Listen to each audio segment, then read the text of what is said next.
जेव्हा डॉक्टरांनी शेवटचा 1 तास उरल्याचं सांगून हात वर केले, खिशात 1 रुपयाही नव्हता आणि पावसात भिजत एक आजी रस्त्यावर ढसाढसा रडत होती. बरोबर त्या क्षणी स्वामींच्या मंदिरासमोर एक असा चमत्कार घडला, ज्याने 1 तासात मृत्यूच्या दारात उभ्या असलेल्या जीवाचे प्राण वाचवले. मुसळधार पाऊस पडत होता. रात्रीचे 11 वाजत आले होते. संपूर्ण शहर शांततेत निजले होते. पण शहरातल्या एका मोठ्या इमर्जन्सी रुग्णालयाबाहेर मात्र अत्यंत धावपळ सुरू होती. दिव्यांचा लखलखाट होता, पण आजी अनुसयाबाईंच्या डोळ्यासमोर मात्र फक्त आणि फक्त काळोख पसरला होता. रुग्णालयाच्या आयसीयू बाहेर उभ्या असलेल्या अनुसयाबाईंचे हातपाय भीतीने थरथरत होते. आत त्यांचा 7 वर्षाचा नातू शंतनू जीवघेण्या आजाराशी आणि श्वासाशी झुंज देत होता. संध्याकाळी अचानक त्याची तब्येत खालवली होती. त्याला प्रचंड तापाने घेरलं होतं आणि श्वास घ्यायला त्रास होऊ लागला होता. घाबरलेल्या अनुसयाबाईंनी शेजाऱ्यांच्या मदतीने त्याला तातडीने रुग्णालयात भरती केले होते. काही वेळाने डॉक्टरांनी आयसीयूचे दार उघडले आणि बाहेर आले. डॉक्टरांच्या चेहऱ्यावर अत्यंत गंभीर भाव होते. त्यांनी आजीकडे पाहत थेट सांगितले, आजी, परिस्थिती फार नाजूक आहे. ही औषधांची पावती घ्या आणि तातडीने बाहेरच्या मेडिकलमधून ही औषधे आणि इंजेक्शन्स आणा. जर पुढच्या 1 तासात ही औषधे मिळाली नाहीत तर आम्ही ह्या मुलाला वाचू शकणार नाही. आणि हो, आधीचे जमा करायचे बिल आणि या औषधांचे मिळून कमीत कमी 1000 रुपये आत्ताच्या आत्ता जमा करावे लागतील. डॉक्टरांचे हे शब्द ऐकून अनुसयाबाईंच्या पायाखालची जमीनच सरकली. त्यांनी कापत्या हातांनी आपली जुनी फाटलेली पिशवी आणि कापडी पाकिट उघडले. पाकिट अगदी निकामे होते. त्यात 1 रुपयाचे नाणेही नव्हते. ज्या वृद्धपकाळात त्यांना स्वतःच्या रात्रीच्या जेवणाची भ्रात होती, तिथे 1 तासात 1000 रुपये आणायचे कुठून? अनुसयाबाईंनी मेडिकलवाल्यांच्या आणि डॉक्टरांच्या पाया पडण्याचा प्रयत्न केला. बाबांनो, माझ्या शंतूनला वाचवा. जगात त्याच्याशिवाय माझं कोणी नाही. मी उद्या कोणाकडून तरी मागून तुमचे सगळे पैसे चुकवते. पण आजच्या कठीण जगात भावनेला कुणी विचारत नाही. मेडिकलच्या माणसाने कोरड्या आवाजात सरळ सांगितले, आजी, पैसे नाही तर औषध नाही. नियम सर्वांसाठी सारखेच असतात. निराशाच्या गर्तेत अडकलेल्या अनुसयाबाई रुग्णालयाच्या पायऱ्यांवरून खाली उतरल्या. रस्त्यावर पावसाचे पाणी वेगाने वाहत होते. आकाशात विजेंचा कडकडाट सुरू होता. अनुसयाबाईंच्या डोळ्यातून वाहणारे अश्रू आणि पावसाचे पाणी याच्यात आता काहीच फरक उरला नव्हता. त्या रुग्णालयाच्या ठीक समोर स्वामी समर्थांचे एक छोटे पण अत्यंत सुंदर मंदिर होते. मंदिराच्या गाभाऱ्यात श्री स्वामी समर्थ असा दिवा मंद प्रकाशात तेवत होता. अनुसयाबाईंची पावले आपोआप मंदिराच्या दिशेने वळली. त्या पावसात भिजताच मंदिराच्या पायऱ्यांवर आणि नंतर जमिनीवर गुडघ्यावर बसल्या. दोन्ही हात जोडून स्वामींच्या मूर्तीकडे पाहत त्या ढसाढसा रडू लागल्या.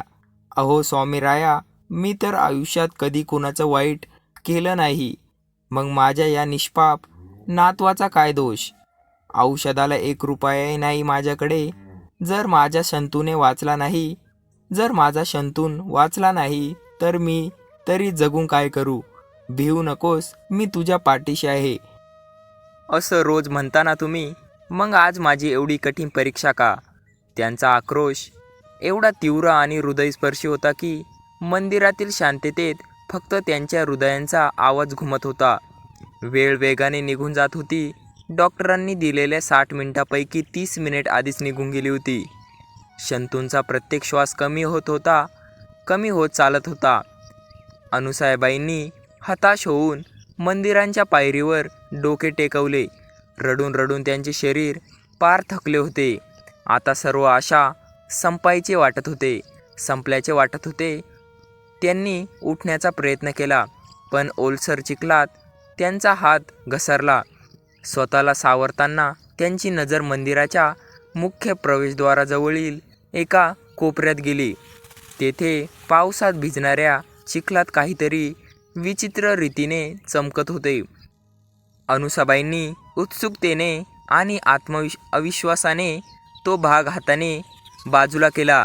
तेथे एक गोल अत्यंत तेजस्वी वस्तू पडली होती. त्यांनी ती हातात घेतली आणि आपल्या साडीच्या पदराने पुसली. तो एक अत्यंत दुर्मिळ सोन्याचा शिक्का होता. त्या सोन्याच्या नाण्यांवर स्पष्टपणे श्री स्वामी समर्थांची आकृती कोरलेली होती. ते नाणे साधेसुधे नव्हते. रात्रीच्या काळोखातही त्या नाण्यातून एक विलक्षण दैवी प्रकाश आणि ऊब जाणवत होती. अनुसाबाईंचे हात थरथरले. स्वामींनी स्वतः त्यांच्या हातात ती मदत पाठवली होती. नाणे हातात मिळताच अनुसाबाईंमध्ये अचानक कुठून तरी एक नवे बळ आणि उत्साह आला. वेळ न घालवता त्या थेट त्या मेडिकल स्टोअरमध्ये धावल्या, ज्याने काही वेळापूर्वीच त्यांना औषध देण्यास स्पष्ट नकार दिला होता. त्यांनी ते चमकणारे सोन्याचे नाणे काउंटरवर ठेवले आणि अत्यंत ठाम आवाजात म्हणाल्या, "हे सोन्याचं नाणे ठेव, पण माझ्या शंतूंची औषधे मला आत्ताच्या आत्ता द्या." मेडिकल स्टोअरचा मालक ते सोन्याचे नाणे पाहून थक्क झाला. त्याने जेव्हा ते नाणे हातात घेतले तेव्हा त्याला एका वेगळ्याच शांततेचा आणि स्पंदनाचा अनुभव झाला. ते नाणे इतके शुद्ध, वजनदार आणि प्राचीन वाटत होते की त्याची किंमत हजारो रुपयापेक्षाही जास्त होती. तो मालक तात्काळ भानावर आला. त्याच्या मनातील दया जागी झाली आणि त्याला आपल्या आधीच्या वर्तनाचा पश्चाताप झाला. उसने पासने विचार बाजूला ठेवून त्याने तत्काळ सर्व आवश्यक औषधे, इंजेक्शन्स पॅक केली आणि आजीच्या हातात दिली. एवढेच नाही तर तो स्वतः धावत आजीसोबत रुग्णालयाच्या ICUकडे गेला. डॉक्टरांनी वेळेवर औषधे आणि इंजेक्शन्स मिळताच शंतूंवर तातडीने उपचार सुरू केला. ठीक 1 तासानंतर डॉक्टरांनी ICUचे दार उघडले. डॉक्टरांच्या चेहऱ्यावर आधीच औदासिन्य जाऊन एक वेगळाच आनंद आणि आश्चर्य होते. आजी, खरोखरच चमत्कार झाला. शंतूंची प्रकृती आता पूर्णपणे धोक्याबाहेर आली आहे. जर औषधे मिळायला आणखी 5 मिनिट उशीर झाला असता तर काही वाईट घडू शकले असते. तुम्ही वेळेवर औषधे आणली आणि तुमच्या नातवाचा जीव वाचला." हे ऐकताच अनुसाबाईंच्या डोळ्यातून आनंदाश्रू वाहू लागले. त्यांनी लगेच खिडकीतून समोरच्या स्वामी मंदिराकडे पाहिले. तेथील दिवा अजूनही मंद प्रकाशात शांतपणे तेवत होता. त्याचवेळी तो मेडिकल स्टोअरचा मालक आजीकडे आला आणि ते सोन्याचे नाणे आजीच्या हातात परत ठेवता म्हणाला, "आजी, हे सोन्याचं नाणे माझे नाही आणि मी ते ठेवू शकत नाही. ही तर थेट स्वामींची कृपा आहे. तुमच्या औषधांचे सर्व पैसेही माझ्या खिशातून जमा केले आहेत. हे नाणे तुमच्या जवळ स्वामींचा महाप्रसाद म्हणून नेहमी सांभाळून ठेवा." त्या भयानक रात्री अनुसूबाईंना समजले की जेव्हा जगातील सर्व रस्ते बंद होतात तेव्हा ईश्वराचा रस्ता उघडतो. 1 रुपयाही खिशात नसताना स्वामींच्या एका नाण्याने एका तासात एका निष्पाप बालकाचे प्राण वाचवले होते. अशक्य ही शक्य करतील स्वामी, या वाक्याचा अनुसाबाईंचा आणि त्या प्रसंगाचा साक्षीदार असलेल्या प्रत्येकाचा विश्वास आज कायमचा दृढ झाला होता.